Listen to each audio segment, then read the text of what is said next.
So it's 9/11, and obviously it's a tragic day for a lot of reasons historically. And it's a day that we normally have moments of mourning and thoughts of where we were and thoughts of people that we knew and loved and lost during 9/11 because many of us did.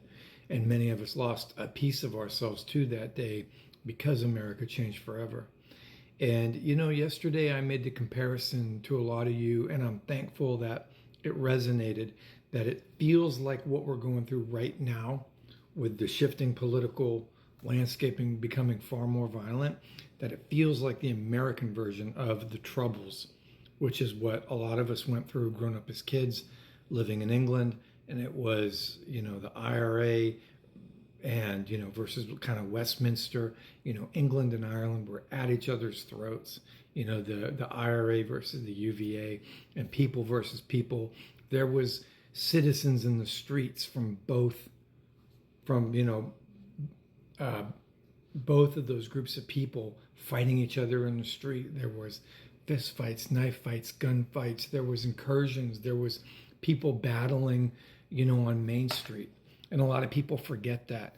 I wrote an article over the summer about U2, and in that article, there's a lot of photos from that period of time, because that's, it happened to be that's what U2 were singing about, and they were upset about, and they were trying to find a way to have peace in the world. And before I continue, I'm going to tell you, don't get upset or confused about the place in the world for someone like U2. U2 and The Clash and, Rollins Band and Suicidal Tendencies, and a lot of those bands that were punk and post-punk, they existed for a reason, because they had to yell at authority and make them uncomfortable. And we know for a fact that those bands did a great job of that, and also united the people away from authority, which was dividing people. Do you understand?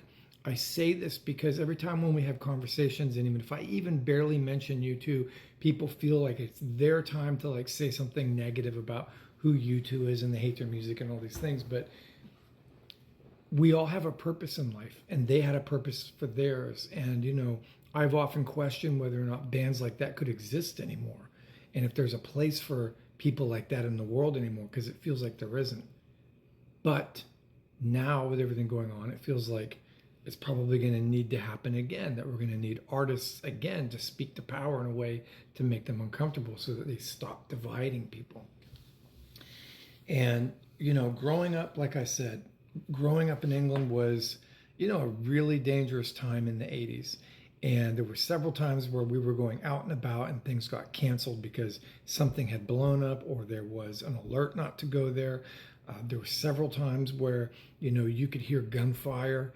And I will tell you, as someone who has been exposed to violence a lot, I could be wrong about this, but it feels like once you've been exposed to violence, the universe kind of gets a beat on that and knows who you are.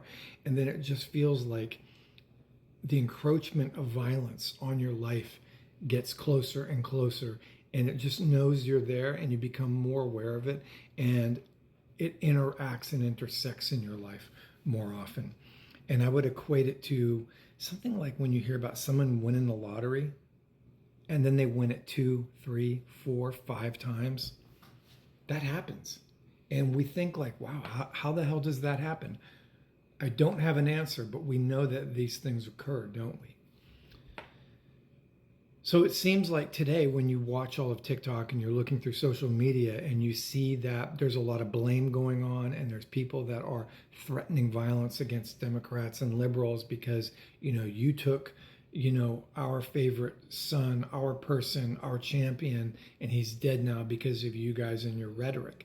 And therefore, I'm about to bring violence onto more people, which I really strongly condemn, because violence only begets violence. It doesn't bring solutions. But I know that when we're living through these kinds of times where people feel the need that this is the direction we're going to go in, this went on for a very long time in Ireland before they got to the Good Friday Agreement. And there was lots of peace talks that got approached and failed and failed and failed. And, you know, some people blamed the leadership of Sinn Féin. Some people blamed the leadership out of Westminster that they wouldn't concede and provide good concessions and what Ireland wanted for Ireland.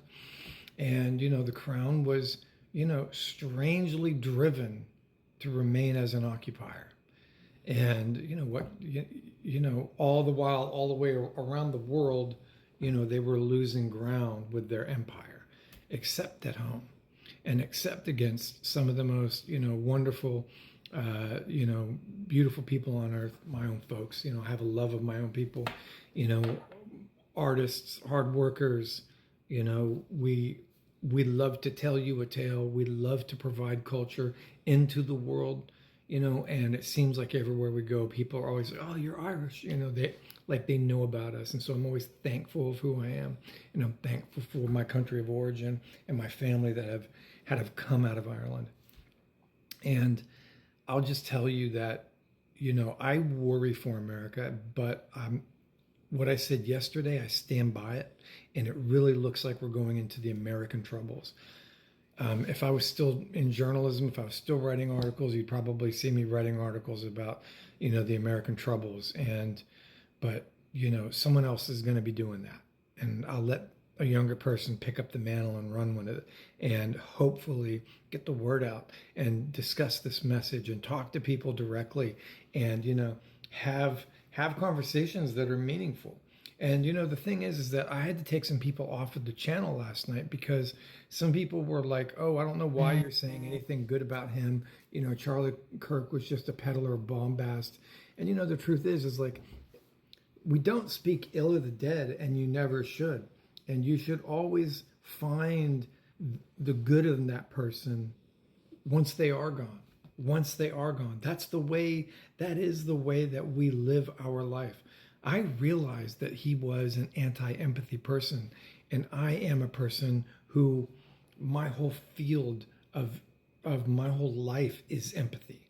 So, I can understand that there's cross purposes, but that doesn't mean that we will hate on each other, and that we will other people, and we will ostracize people, and that we will only see the negatives that they brought about in their lifetime.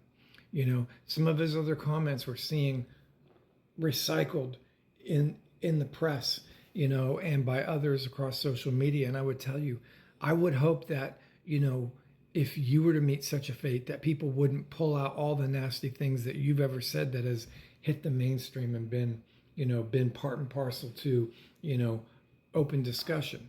Hopefully we'll see the better in people, because if not, like in Ireland, the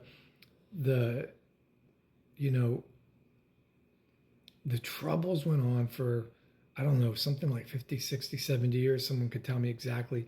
I'd have to look up the exact length of time, but it was a very long time, like most of the 1900s.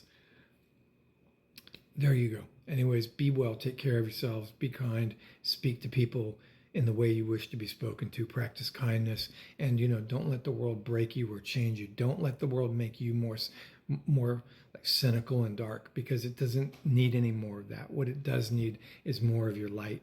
And okay, we'll talk again.